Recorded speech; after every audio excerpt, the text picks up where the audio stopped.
Welcome, my name is James and my partner's names are Adrian and Kathy, and today we will be analysing Hisco's gym. So Hisco's is a family-owned, non-franchise gym based in Surrey Hills, New South Wales. Initially opened in 1981 by a family of squash players, it was known as Surrey Hills Squash Centre. Hisco's now operates as an old school and supportive neighbourhood gym in the heart of Surrey Hills, offering great value and differentiation to their consumers. According to Watson, an industry can be defined as a group of companies offering products or services that are close substitutes for one another and satisfy the same basic consumer needs.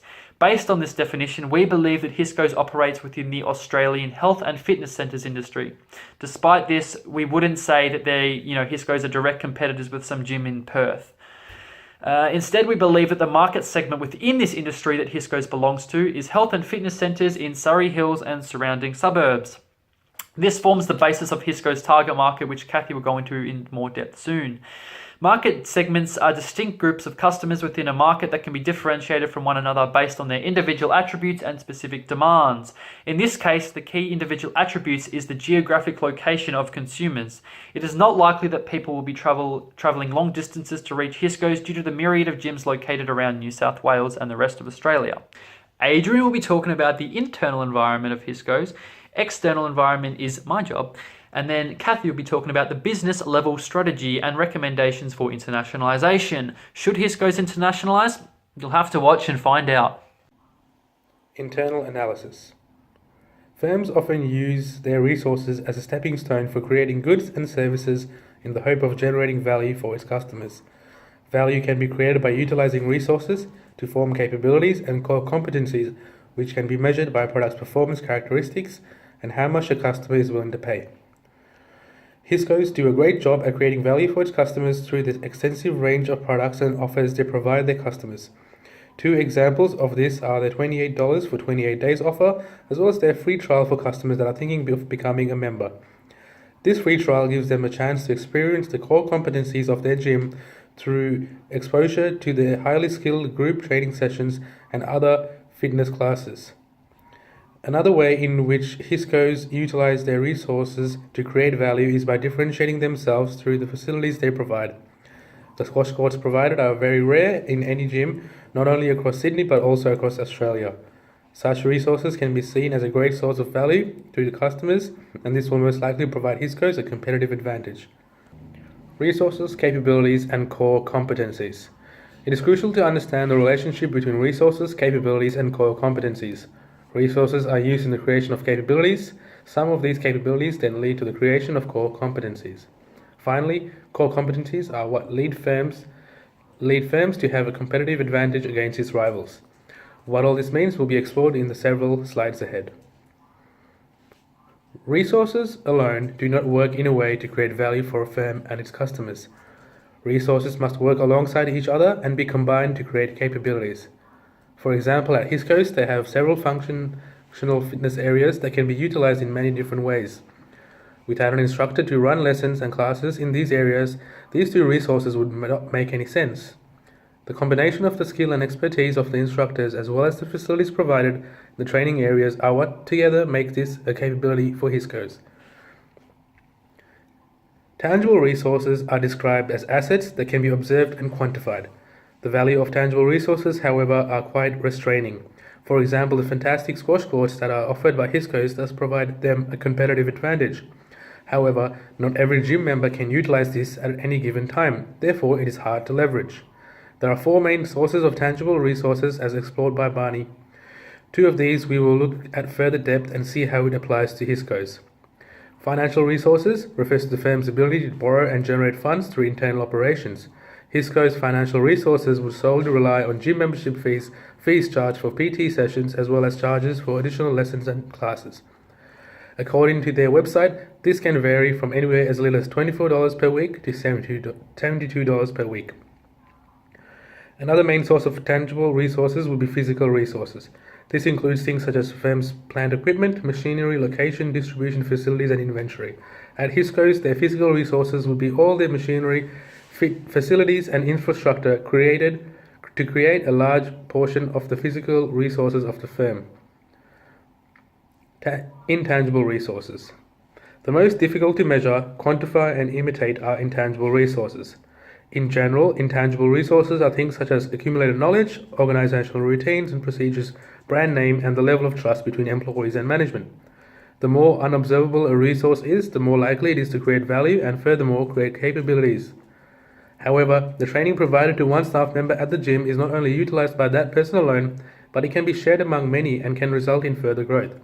Intangible resources can be broken down into three main categories, of which we will look at two, as described by Hall, 1992. Human resources.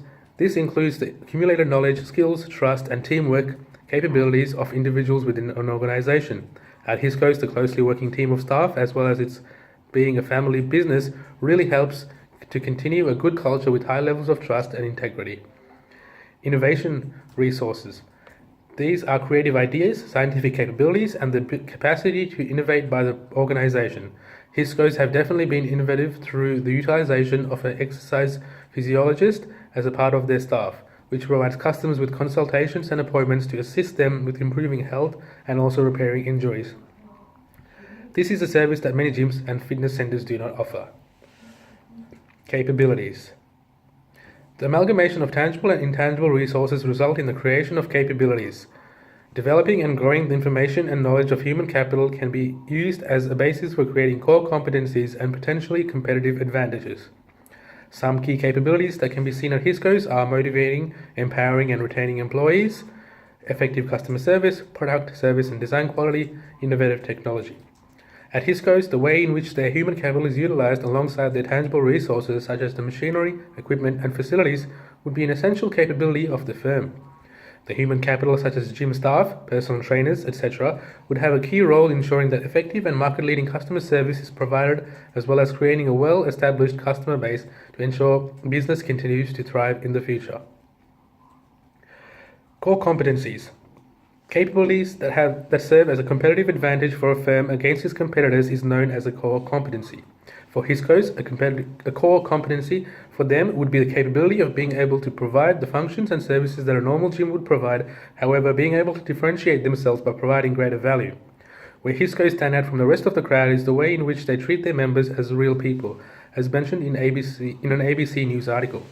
Furthermore, they strive in building greater relationships with the members and ensuring that they teach people things that they are not very good at.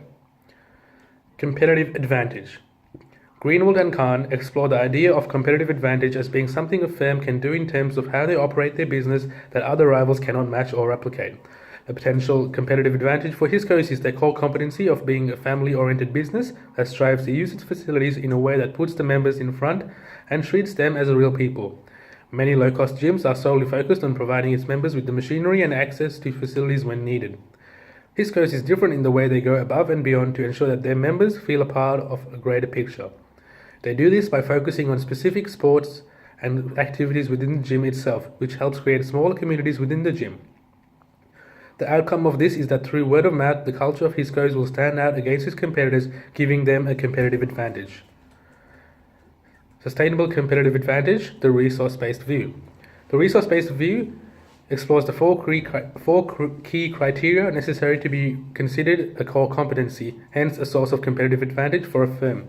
In terms of the core competency that Hisco possess, it can be valuable to a certain market.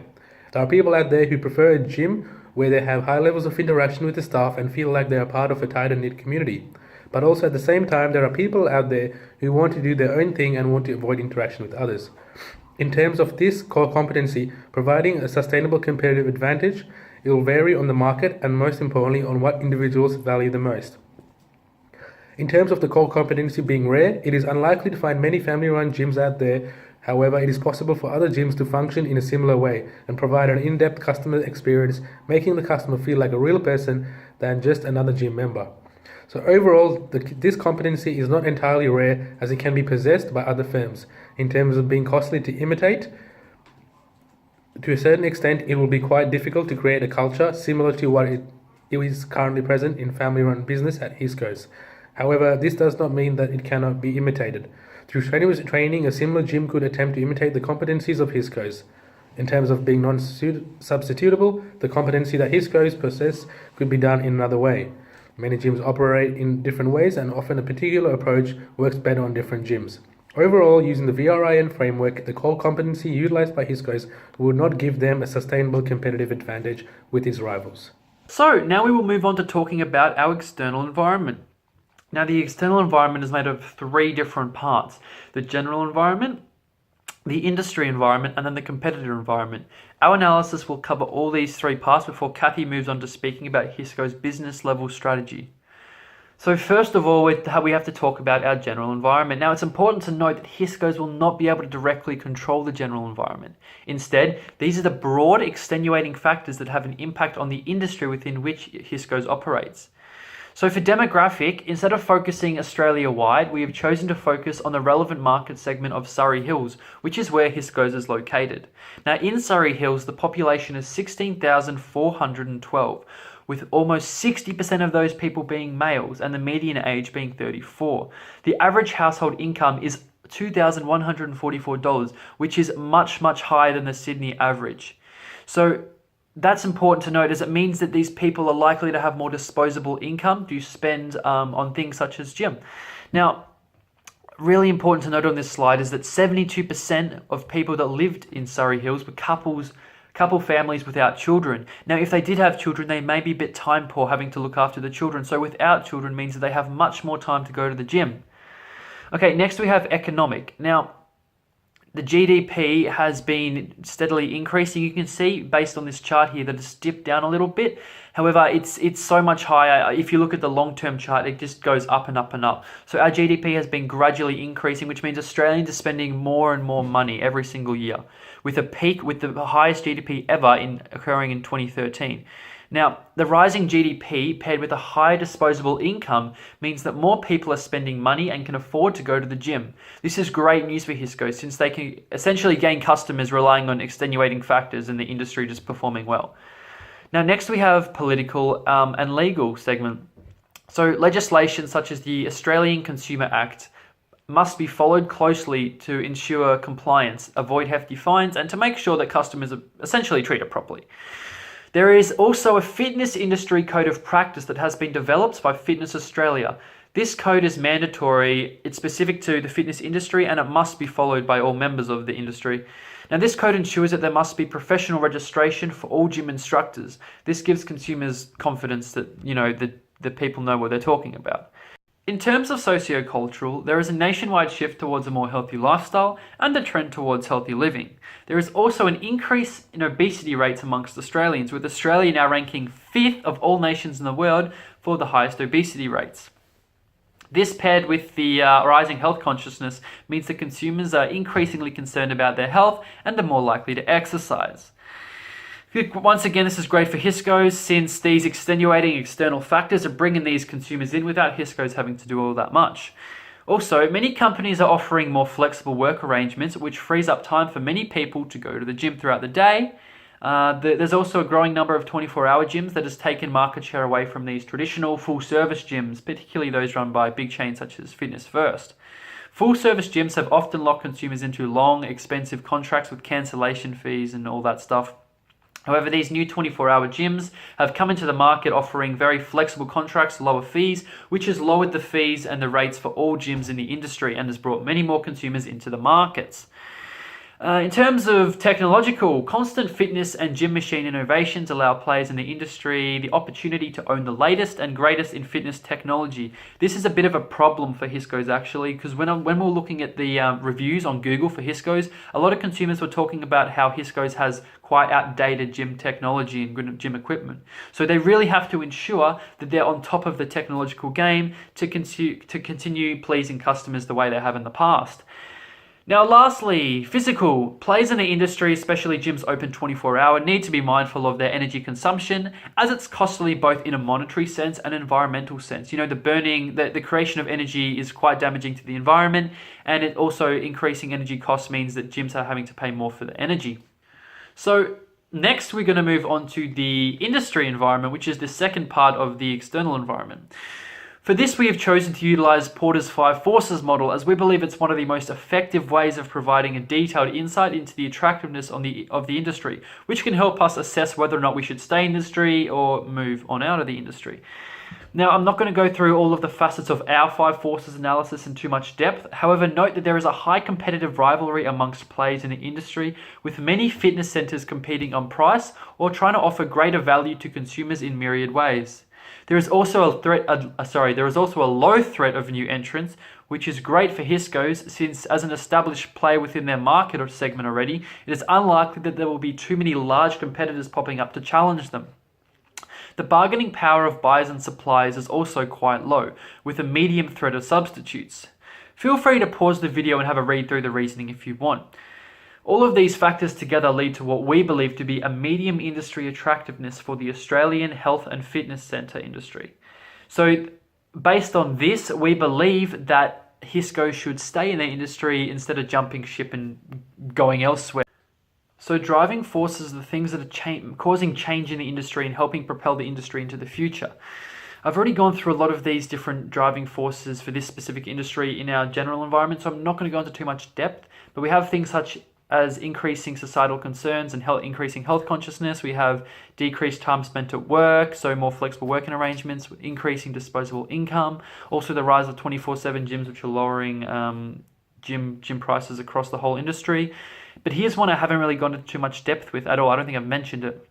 So whether you believe in climate change or not, increasing environmental extremes means that people may not want to work out outside when it's, super hot summers or super cold winters, basically. So that could affect the industry, as more people are going to move to gyms such as Hisco's, as they don't want to be working out and running outside or in a park. Key success factors are the things that firms must do in order to stay alive within an industry. They don't guarantee success, but they ensure that you will stay more or less competitive within that industry. The things that you must have. So for our Australian health and fitness centre industry, the key success factors that we've determined are: gyms must have a sufficient amount of gym equipment and training areas. There must be an inclusive environment. There must be a central location with parking spots, as if no one can get to your gym, then no one's going to go to your gym. There must be water, change room and locker facilities, and there must be a reasonable and modern variety of gym equipment, because if there's gym equipment from the 60s, then it's going to be hard to maintain any kind of competitive edge. For Hisco's, all of this means that if they want to stay competitive in the coming years, they have to ensure that these key success factors are met to some kind of reasonable standard. For strategic groups. So this strategic group map shows the different strategic groups in which competition is most fierce within an industry. The largest strategic group is the one on the bottom left, as you can see, with a low variety of services provided and a low cost. So these are typical national gyms that are well known to many around Australia, such as Anytime Fitness, Jet, Snap Fitness, Good Life. And then you have Fitness First slightly above that, as they sell their services on a higher price point. As quite a differentiated gym, Hisco's has a smaller strategic group, with the only competitor located near Surrey Hills within its group being the Bunker. We decided to place Hisco's as a mid-price gym with high variety of services provided. Finally, here's the competitor analysis, which is the last part of our external environment. Here we have taken various competitors from different locations from our strategic map from before, and we've compared them to Hisco's. Hisco shares a similar strategy as Enjoy Health and Fitness, despite being differentiated in quite different ways. Enjoy Health and Fitness differentiates itself based on its high price and premium services with small classes, whilst Hisco's differentiates itself based on factors such as their squash courts and their provided gym towers. The fitness playground has expanded throughout Sydney suburbs in recent years and has therefore adopted quite a broad differentiated approach, vouching to always be different on their website. As a national brand, Anytime Fitness follows a broad, low-cost strategy to offer a no-frills gym service for the lowest cost to consumers as possible. This competitor analysis is important, as Hisco's must be aware of what their competitors are doing at all times in order to ensure that they are providing value to consumers in a differentiated manner. In this section, we'll be looking at business level strategy. So the first thing we'll be looking at is an overview of business level strategy. We'll then go into looking at what strategy Hisco's is using, then followed by analysis of the effectiveness of the strategy, and finally the implications of the strategy for the future. Business level strategy can be described as a firm's process of creating competitive advantage through the deliberate decision making of how to perform both primary and support activities in the value chain. It helps to tie between the internal and external aspects, as business level strategy helps to create competitive advantage that come from the internal core competencies, which is then exploited in a specific external product market. Now, the purpose of strategy is to help create difference in the eye of the consumer in relation to the competitors. Ormandy and Stringer propose a few reasons as to why the implementation of strategy is important, and these include they help to explain strategic moves, they act as input for policy development, which ultimately helps support the development of the business overall, as well as acting as informed comparisons by looking at the competitive behaviour. Following on from that, business level strategy is evident and both necessary for all management strategic planning if they wish to succeed against competitors. But not every single competitor in the industry could be following the same model, otherwise that leaves no room for competition. So what really sets them apart?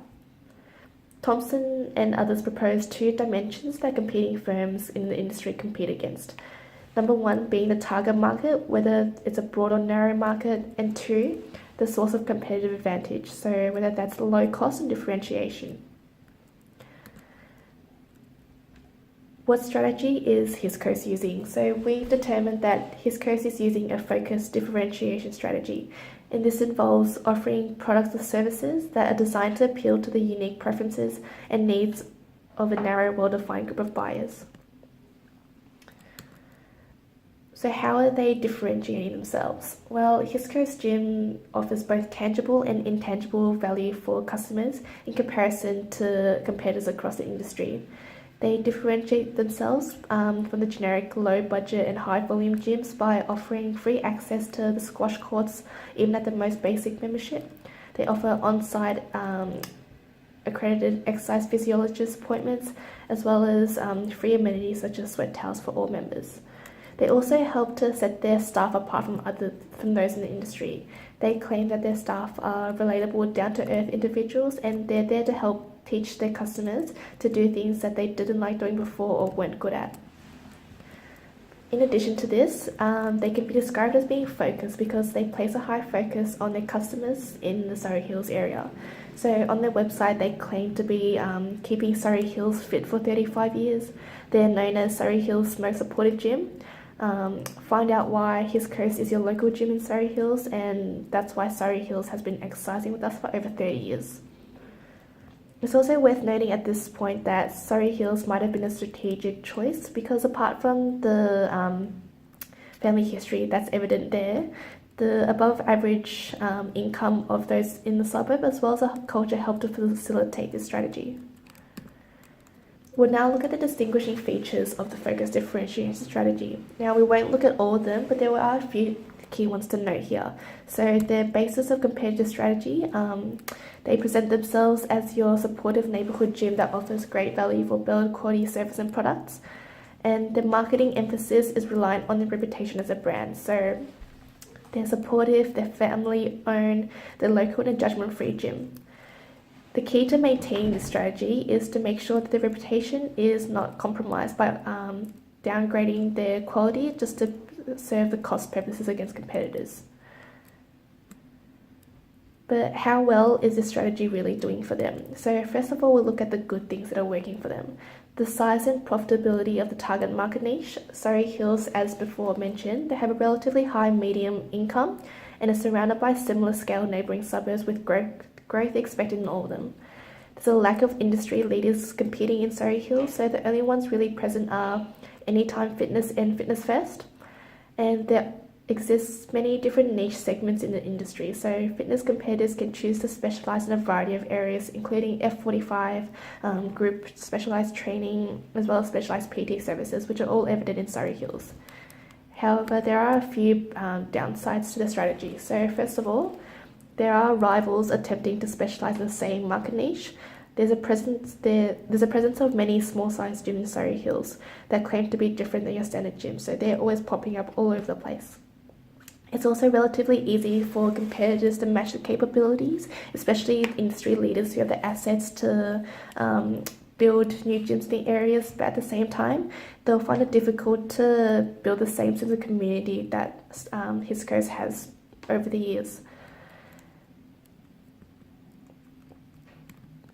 Where does this strategy leave them? So, how a differentiated focus strategy has gotten them to where they are now. Their family-run business that's taken this different approach, which has worked up until now. But differentiation itself can be risky. If you're able to add unique value to the business activity, such as customer service, you'll be more than able to recover the cost of creating that value in the long run, which is one of the reasons why Hisco's has probably survived up until now. Batchman in 2002 further suggests that if all companies are trying to do the same thing or do the same thing better, they won't be able to gain much because there will be so many competitors just trying to do the same thing. And differentiation will help them in the long run, as activities are less likely to end up as commodities that are only differentiated by price. But where does that take them for the future? As a strong family-oriented gym, they can be said to have successfully operated themselves up until now. But is this enough to sustain them for the future? We look at factors such as the significance of their family values, where Surrey Hills is only a suburb of 20% families and 8% singles. Will this value really appeal to their market? Additionally, the amenities provided, such as the sweat towels and the squash courts, are they really there to target their consumers, or is this just for the sake of differentiation? And finally, it's the struggle to keep up with the modernisation of the industry as the competitors have. Now, the final question posed is, can Hisco successfully internationalise if they want to? And as a group, we've decided no. In their current position that they're in, they wouldn't be able to do so. Now, while Hisco has successfully maintained their position in their market so far, with the growth that the health and fitness industry is experiencing right now, they're at risk of falling behind, and with all the challenges that this growth brings with it. So in response to this, and in order to maintain their competitive advantage, we propose two things. Number one, we suggest that they consider expanding into neighbouring areas. So before Hisco can even think about expanding internationally, they should look at expanding locally. Also, it is risky for firms to expand internationally, as they risk losing the competitive advantage that they would have captured in their local markets. If Hisco chooses to keep their strategy focused on being a supportive family-run gym, it might be worth moving into more suburban areas. As stated earlier, 20% of the residents in Surrey Hills are families, leaving a large gap for singles.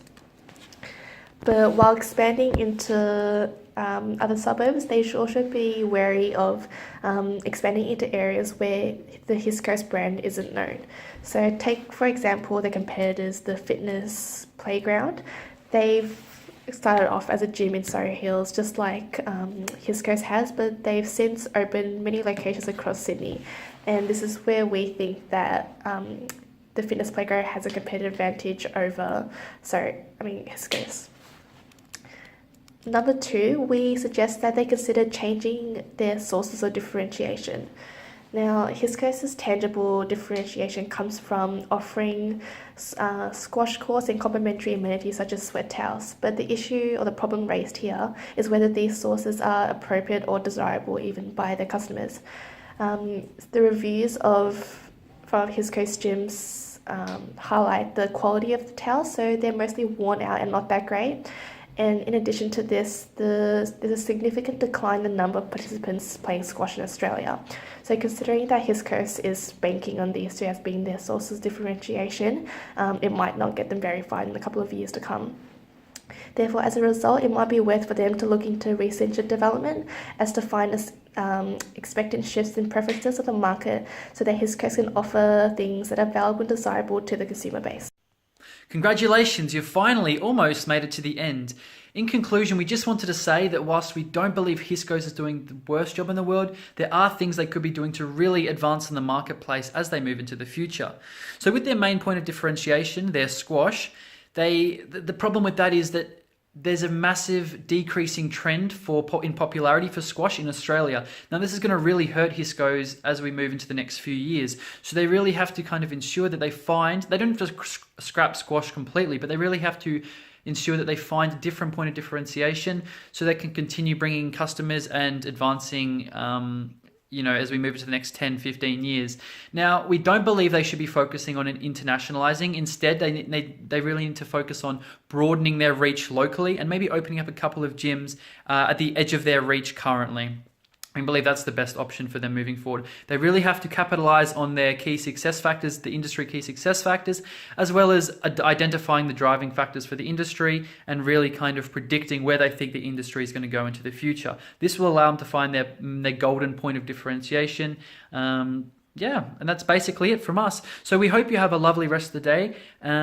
Feel free to look back at any slides and references are to come. Thank you.